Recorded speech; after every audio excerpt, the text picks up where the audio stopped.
주신 하나님 말씀 요한복음 1장 14절입니다. 자, 우리 같이 한 목소리로 읽어보겠습니다. 자, 시작. 말씀이 육신이 되어 우리 가운데 거하심에 우리가 그의 영광을 보니 아버지의 독생자의 영광이요 은혜와 진리가 충만하더라. 아멘. 자, 오늘 이 말씀 통해서요 구원자 예수라는 제목으로 은혜를 같이 나누도록 하겠습니다. 제가 이전에 그 사역하던 교회에서 이제 사업을 하시는 어느 집사님이 계셨는데요. 뭐 아주 큰 사업은 아니지만 그래도 사업체가 제법 안정적으로 이렇게 좀 탄탄하게 나는 그런 그 사업장을 운영하시는 집사님이 계셨습니다. 그래서 이제 한 번은 지금 여쭤본 거예요. 아니, 어떻게 그렇게 사업체를 잘 이끌어 가십니까?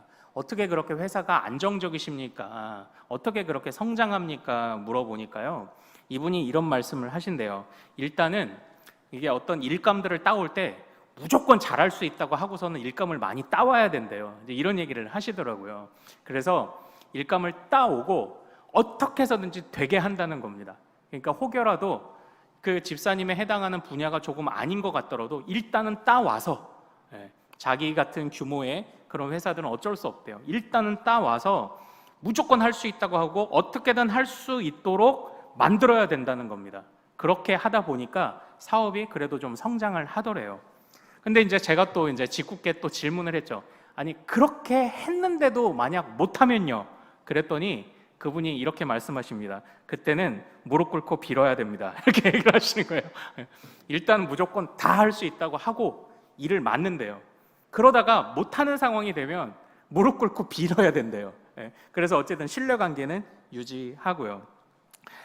그 이야기를 들으면서요, 참 재밌더라고요. 그래서 그분하고 참 재밌게 교제했던 기억이 나는데, 그런데 이게 사업체나 뭐 이제 일반적인 이런 뭐 어떤 일들 무슨 프로젝트라면 그럴 수 있어요. 물론 손해도 있을 수 있겠지만, 그런데 만약에 이게 사람의 생명을 다루는 일이라면 이게 이런 게 가능할까요? 그러니까 우리가 사실은 더 큰 병원에 아니면 서울에 있는 병원에 가는 이유도 무엇입니까? 우리 이거 여러 번 해봤습니다. 우리 할 수 있습니다. 하는 데를 가잖아요. 그런데 할 수 있다고 해놓고 막상 했는데 사람은 이제 고침도 못 받고 그 수술실에서 죽어 나갔는데 그때 무릎 꿇는다고 해서 그 사람을 용서할 수 있을까요? 이게 생명의 문제는 그게 안 되더라고요. 무슨 프로젝트나 아니면 어떤 일에 관한 문제는 그렇게 할 수 있습니다. 그러나 생명의 문제는요, 이게 못한다고 할 만한 사람한테 그런 사람한테 절대 맡기면 안 되겠다는 그런 생각이 들었습니다. 마찬가지로요, 우리가 살아가는 문제, 우리가 구원을 얻는 문제에서도요, 정말 세상에 구원을 얻을 수 있을 것처럼 말하는 것들이 아니라 우리는 확실한 구원을 주시는 구원자를 붙잡아야만 합니다. 이게 나중에 천국문 앞에 섰을 때이든지 아니면 우리의 생명이 다했을 때 언젠가는 우리가 하나님 앞에 한 번은 서게 될 그 심판대 앞에서 내가 할 수 있을 줄 알았는데 못했다라는 그런 사람의 이야기를 듣는다면 우리는 절망하지 않겠습니까? 생명의 문제만큼은 절대 타협할 수 없는 거죠. 확실한 그 반석에게 우리가 기대야 한다라는 것입니다. 그래서 제가 이전에 지도하던 그 새가족 교재에는요 이런 내용이 있었어요. 자, 여기 얼어붙은 호수가 하나 있습니다. 여러분은 이 얼어붙은 호수를 이 끝에서 저 끝까지 걸어서 건너가야 합니다. 그때 그곳을 건너가기 위해 여러분들은 어떤 일을 하시겠습니까? 바로 이런 질문이 그 책의 일과에 나와 있습니다. 그때 많은 분들한테 이런 질문을 하면요, 뭐 두드려 보죠. 아니면 구멍을 파서 얼마나 두께가 얼었는지를 뭐 살펴보죠. 뭐 이런 다양한 이야기들이 나와요. 핵심은 중요한 건 내가 여기서 저기까지 그냥 내가 이렇게 좀 보니까 건널 수 있을 것 같은데? 라는 생각은 절대 안전하지 않다는 겁니다. 그냥 내 생각과 내 기분, 내 판단 이게요, 할 수 있을 것 같은 데가 아니라 확실히 건널 수 있느냐가 검증되어야만 그 길을 안전하게 건널 수 있다라는 것에 관해 그 교재는 설명하고 있습니다. 그래서 마찬가지로 우리에게 묻는 겁니다. 우리에게, 당신에게 정말로 참된 구원을 주시는 분은 누구이십니까? 여러분이 이걸 붙잡으면 구원받을 수 있을 것이라고 생각하던 것들이 혹시나 그런 것들이 아주 얇게 얼어있는 살얼음밖에 되지 않는 그런 것들은 아닙니까? 라는 이런 질문으로 그 교재가 시작했던 게 기억이 나요. 생명의 문제이기 때문입니다. 살기 위해서는 든든한 구원의 반석을 붙잡아야 하는 줄로 믿습니다. 그 든든한 구원의 반석이 누구이십니까? 바로 예수 그리스도이십니다. 그래서 소요리 문답에서는요, 하나님께서 인간을 선하게 작정하시고 세상을 창조하시며 인간을 작정하셨다고 말씀을 합니다. 하나님의 작정은 흐트러짐이 없습니다. 그러나 하나님이 섭리하시는 중에 자유롭게 자유를 허락하신 인간이 하나님을 마음껏 섬겨야 하는 자유가 아니라 방종으로 그 자유를 사용하게 되었을 때 하나님의 작정과는 상관없이 섭리의 과정 중에 우연히 죄라는 것이 생겼습니다. 그리고 그때부터 인간과 세상은 깨어지기 시작했다라고 우리가 지금까지의 흐름을 통해 살펴봤죠. 그러나 하나님께서는요, 그러한 세상을 가만두지 않으셨습니다. 바로 구원의 작정을 비로소 구원의 계획을 펼쳐 보이기로 작정을 하셨습니다. 오늘 우리가 읽은 이 요한복음 1장 14절은요, 우리가 지난주에 살펴본 에베소서 그 1장 13, 14절은 하나님이 택하셨습니다. 왜 택하셨습니까? 택하는 방법 외에는 구원받을 수 없기 때문입니다.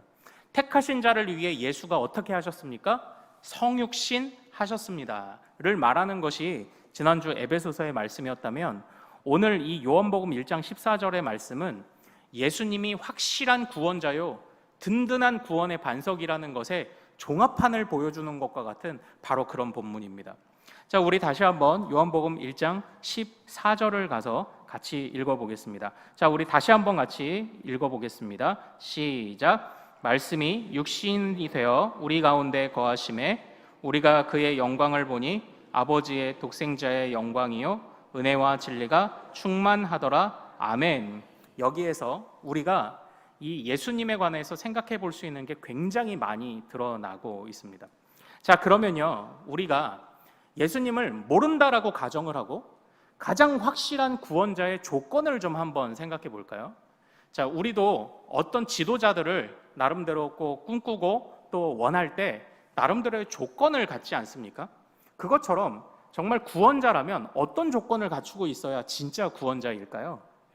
그냥 우리는 뭐 그냥 좋은 사람이 우리 리더가 됐으면 좋겠습니다, 뭐 이렇게 하지만 사실 마음속으로는 하나하나 조건들이 있잖아요. 구원자의 조건, 어떤 조건이 필요합니까?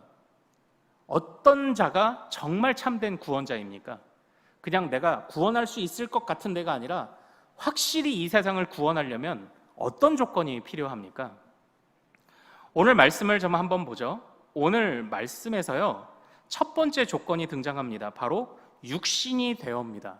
육신이 되어. 이것은 우리가 지난주에 살펴봤던 성육신과 비슷합니다.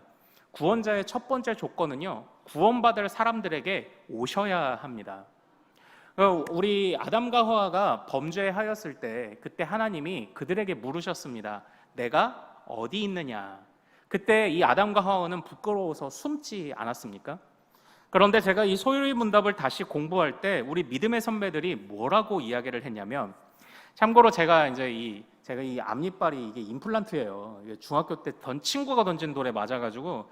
근데 임플란트를 제가 어디서 했냐면, 저기 서울에 이제 학교 다닐 때 학교에서 멀지 않은 이제 그쪽 동네에 있는 치과를 소개받아서 갔는데, 제가 그 치과를 걸어가는 중에 그 무언가 표지판이 하나 있는 거예요. 거기 뭐라고 써 있냐면, 이곳이 바로 삼풍백화점이 있던 자리입니다. 이제 이렇게 돼 있는 거예요. 그러니까 그 삼풍백화점이 무너졌던 자리에 지금 커다란 아파트가 들어서고 그 자리에 있는 상가에 제가 다니는 치과가 있었던 거예요.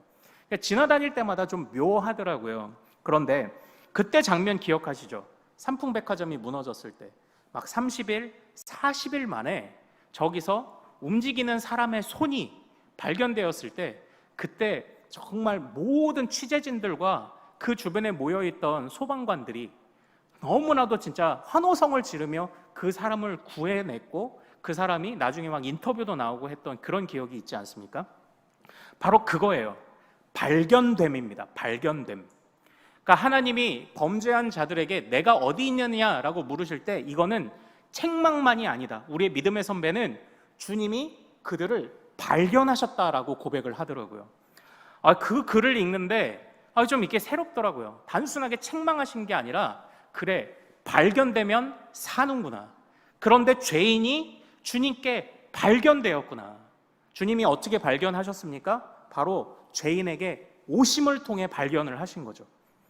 그래서 이 요한복음 1장 14절에 육신이 되어 오신 이가 있습니다. 구원자의 첫 번째 조건 뭐다? 죄인에게 와야 돼요. 와야 돼요. 바로 이러한 조건이 첫 번째 조건입니다. 자, 두 번째 조건이 있습니다. 우리 가운데 거하심이에요. 여기서 이 거하다라는 단어는 몇 번 제가 말씀드렸습니다. 바로 성막을 치다라는 단어입니다. 그런데 성막의 기능이 뭔가요? 하나님의 임재죠. 그냥 여기서 우리 가운데 거하신다라는 건 하나님이 함께 하신다라고 봐도 됩니다.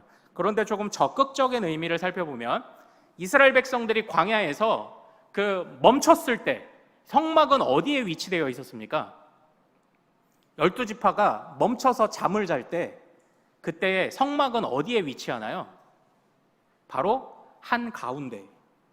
그리고 이스라엘 백성들이 행진할 때 성막은 어디에 위치하나요?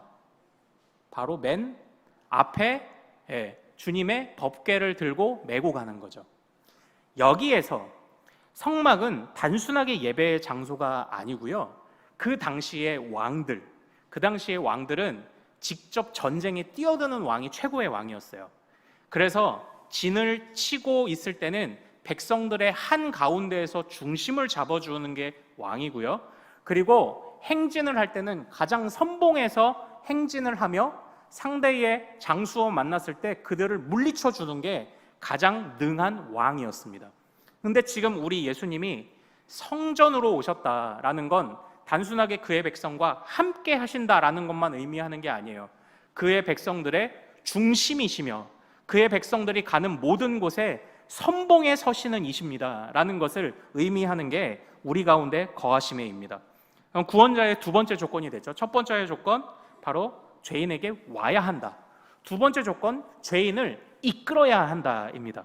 자, 그런데 그 다음에 또 하나의 조건이 나와요. 그의 영광을 보니 누구의 영광?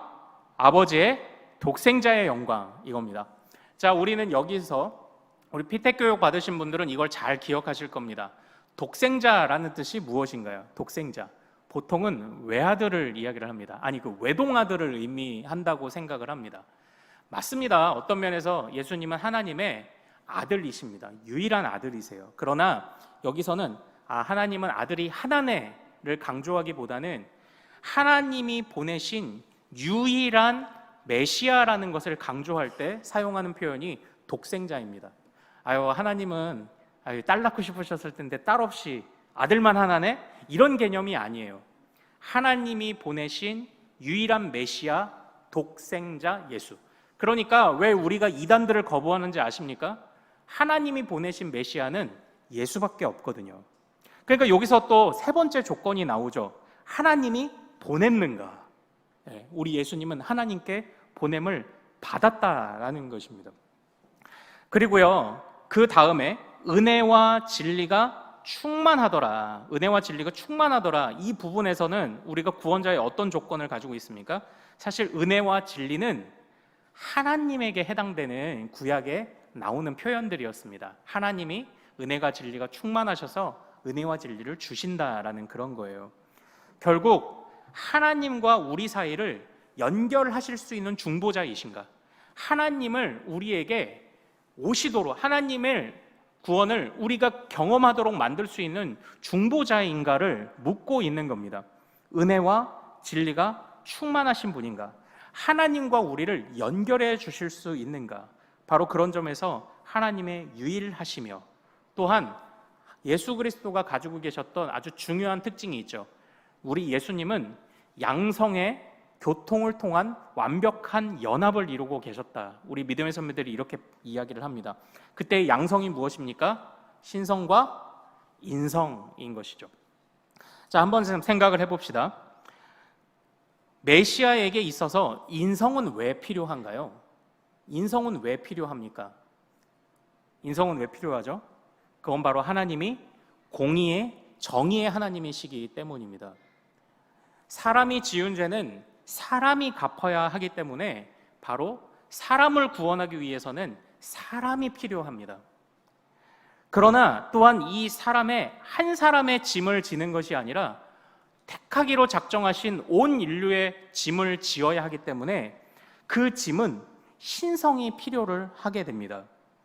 그래서 우리 예수님만이 하나님이 보내신, 성부가 보내신 유일한 메시아이시며 또한 완벽한 구원자, 완벽한 중보자의 조건을 만족하고 계시다라는 것입니다. 어떻게요? 신성과 인성을 완벽하게 동시에 취하심으로, 양성의 교통을 통한 연합으로. 그래서 우리 믿음의 선배, 제가 몇 번 설명드렸던 오리게네스는 이렇게 이야기를 합니다. 불을 피우면 열과 빛이 함께 존재하는 것처럼 그리스도께는 신성과 인성이 함께 존재한다. 이렇게 우리 믿음의 선배들이 이야기하기도 했던 것입니다. 자, 그러나 우리가 살펴봤던 표현들 있죠. 성육신 하셔야 됩니다. 오셔야 구원자죠. 그리고 우리와 함께 우리를 이끌어 주셔야 구원자죠. 그리고 하나님이 보내신 인증 마크가 있어야 구원자죠. 그리고 실제 구원하실 수 있는 하나님의 정의를 만족할 수 있는 신성과 인성이 있으셔야 구원자죠 라고 말할 수 있는 이 조건들이 다 예수님을 말하고 있는 거긴 한데, 그런데 저는 오늘 가장 주목해 봐야 하는 말씀 중에 하나는 바로 첫 번째 표현입니다. 바로 우리 예수님을 무엇이라고 말하고 있습니까? 말씀이라고 말하고 있는 이 부분이 저는 무엇보다 중요하다고 그렇게 생각을 합니다. 왜냐하면 여기에서 말씀은 우리가 많이 들었습니다. 로고스라는 거예요. 로고스. 사실 이 로고스가 헬라적인 관점입니다. 그래서 제가 이제 몇 번 말씀드린 것처럼 연설법을 배울 때 로고스, 에토스, 파토스를 배웠다고 말씀드렸습니다. 로고스라는 것은요, 논리예요. 논리적으로 생각할 수 있느냐. 그래서 논리적으로 정연한 게 정말 좋은 연설이고 설교다. 그리고 두 번째, 에토스. 그 설교와 연설을 하는 자의 인격이 어떠한가. 그 사람의 삶과 인격이 함께 묻어나올 때 신뢰를 준다. 그리고 파토스 무엇입니까? 사람들의 감정을 움직일 수 있느냐. 그게 좋은 설교고 좋은 연설법이라고 이렇게 배웠어요. 그런데 그때까지만 해도요, 제가 이 로고스라는 것을 그냥 단순하게 논리라고만 생각을 했어요. 그런데 이제 이 로고스, 에토스, 파토스가 이게 그 아리스토텔레스의 가르침인데요. 그래서 제가 아리스토텔레스를 조금 공부해 나가기 시작할 때 이 로고스라는 것이 단순하게 논리가 아니라는 것을 발견하고 제가 약간 좀 마음에 와 하는 그런 또 감탄이 좀 나왔었어요. 그 우리나라에서 아리스토텔레스를 제일 잘 가르치신다는 연세대 그 어느 교수님이 계신데 그분의 강연에서 그분이 로고스를 이렇게 말합니다. 로고스는 단순한 지식이 아닙니다. 로고스는 단순한 논리가 아닙니다. 나의 상황을 있는 그대로 바라보며 나를 다시금 돌이키게 하는 힘이 로고스입니다. 그래서 우리가 지식을 채운다고 할 때 그 지식을 제대로 배우는 것이 무엇이냐면 머리에 넣는 걸 지식을 배웠다라고 하지 않고 그 지식을 말미암아 내가 변화되는 것이 실제로 제대로 된 로고스와 제대로 된 지식을 얻었다고 아리스토텔레스가 이렇게 가르쳤다라는 거예요. 지금 말하자면 그 당시에 흔했던 아리스토텔레스라는 철학을 통해 예수님을 사람들이 이해할 수 있도록 설명해 보는 겁니다. 어떻게요? 예수님은 로고스야. 그래서 오셔서 너희에게 복음을 들려주셨어. 말씀이시거든. 그런데 예수님은 로고스야. 들려주고 끝난 게 아니라 너희들이 다시 돌이킬 수 있는 힘을 주시는 분이야. 바로 그걸 우리 믿음의 선배 요한이 그걸 전했던 겁니다. 우리 예수님은요, 바로 돌이킬 수 있는 힘을 주시는 이시다. 참으로 성부를 떠났던 자가 성부를 향하여 돌이킬 수 있게 하시는 바로 그런 힘이 우리 예수님에게서부터 나온다라는 바로 그것입니다. 저희 아이가 이제 뭐 동물 나오는 이런 프로그램을 좋아해서 가끔 보다가 뭐 강영욱 씨 이런 강아지 훈련사들이 가끔 나오잖아요. 근데 그 강아지 훈련사가 그 손님이 오면 짖는 강아지를 어떻게 훈련을 하는지 봤는데 보통은 이제 주인들이 방에 넣어놓거나 그러면 계속 달달달달달달 하면서 긁죠. 그러니까 아니면은 야 하지 마, 야 하지 마 이러잖아요. 근데 강영욱 씨나 아니면 다른 사람들은 단호하더라고요. 짚고 있으면요 줄을 확 낚아채서 한번 하고 정신을 차리게 해주는 거예요. 그러면서 이렇게 표현하더라고요. 지금 한 가지에 집중되어 있는 이 강아지의 관심을 끊어주는 게 필요합니다. 이제 이렇게 이야기를 합니다. 저는 그게요, 말하자면 우리에게도 그런 모습이 있다고 생각을 했습니다. 죄악의 못된 관성이 우리로 하여금 거기에만 집중하며 정말 세상의 허망한 것들을 쫓아가며 집중하게 만들 때 로고스 대신 주님이 우리를 주님의 지식으로 때려서 세상에 집중하던 우리의 관심을 끊고 다시 돌이킬 수 있는 힘을 주시는 분이 말씀 로고스이신 예수 그리스도가 아니겠는가, 바로 그런 생각이 제가 안에 들었던 거예요. 그러므로 이 예수를 우리가 소유하고 있다는 게 얼마나 참 은혜입니까? 예수는요 보증이에요. 인증이에요. 참고로 여러분들 그거 아십니까? 제가 경기도 광명시에 살 때요, 거기서 물회집이 있어서 제가 그때 물회를 지금으로부터 한 12, 13년 전에 사실 처음 먹어봤어요. 물회를. 그랬는데 그 집이 포항 물회집인데 그 집 벽에는 포항시장 인증서가 걸려 있었어요. 포항시장 인증 포항 물회집 이렇게 걸려 있었어요. 그러니까 왠지 신뢰가 가잖아요. 인증서라는 게 그런 것 아닙니까? 보증한다. 근데 제가 사실은 포항에 와서 놀란 게 포항 전통물에는 원래 육수가 없더라고요. 비빔회 방식으로 하죠. 예, 근데 거기는 살얼음 육수를 주는 데였는데 어쨌든 포항시장 인증 포항 물회 맛집 이렇게 하니까 신뢰가 가잖아요. 가게 되는 겁니다. 우리 예수님을 왜 우리가 신뢰해도 됩니까? 예수님에 관해서 왜 우리가 의심하지 않아도 됩니까? 우리 예수님은 성부의 인증서가 있으신 분이에요. 성부가 보내신 유일하신 분이고요, 보내셨을 때 실제로 오신 분입니다. 오셔서 그냥 가만히만 계시지 않았습니다. 우리를 이끄셨습니다. 그리고 본인이 완전한 복음 되셔서 참된 구원자의 조건인 신성과 인성을 가지신 유일한 분이었습니다. 무엇보다 죄를 향하여 관성을 가지고 있는 우리를 끊어주셨던, 그리고 다시 돌이킬 수 있는, 더 이상 죄가 아니라 의를 향하여 돌이키게 하시는 말씀 로고스 하나님이셨습니다. 바로 이것이 우리가 예수를 소유하고 있다는, 우리가 예수를 붙잡고 알고 있다는 것에 바로 중요한 의미이자 또 은혜라는 것, 우리가 이것을 좀 기억해야 할 필요가 있습니다. 그러므로 제가 항상 부탁드리는 거지만요, 구원자는 누구입니까? 예수입니다. 그런데 예수를 구원자라고 말하는 것도 참 감사하죠. 그 감격만으로도 우리는 감격에 겨워 살 수 있습니다.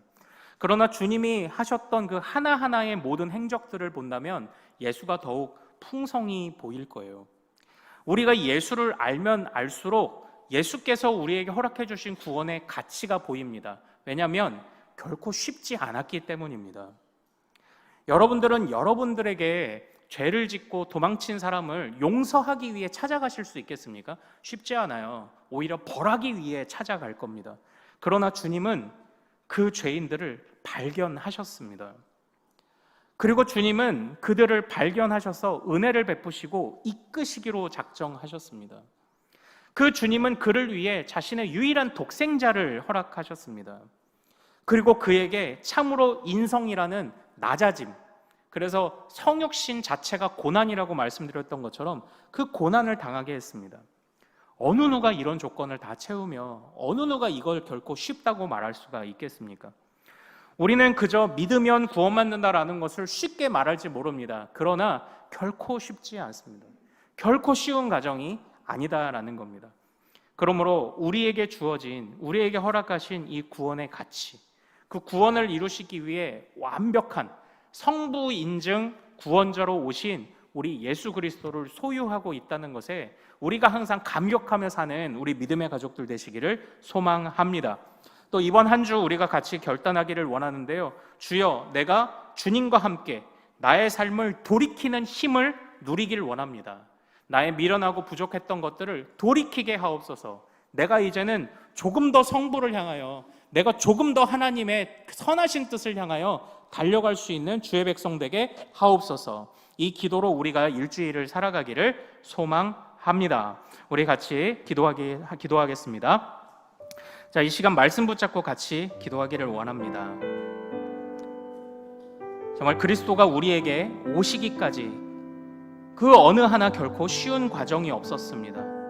아버지의 작정도 은혜요, 보내신 것도 은혜요, 확실한 구원자를 허락하신 것도 은혜요, 우리에게 귀중한 생명의 복음을 들려주신 것도 은혜요, 복음을 듣고 믿게 하신 것도 은혜요, 우리로 하여금 완전한 구원의 반석을 우리가 예수를 통해 맛보게 하신 것도 은혜요, 또한 우리를 돌이키게 하셔서 정말 주님께 숨는 자가 아니라 이제는 주님을 향하여 담대히 걸어갈 수 있게 하신 바로 그 은혜, 이제는 우리가 그 은혜를 더욱 깊이 풍성히 알고 이번 한 주 우리가 예수님을 더욱 사랑하게 하옵소서. 예수님이 이끄시는 대로 가게 하옵소서. 우리 못난 죄악의 습관들을 끊어버리게 하옵소서.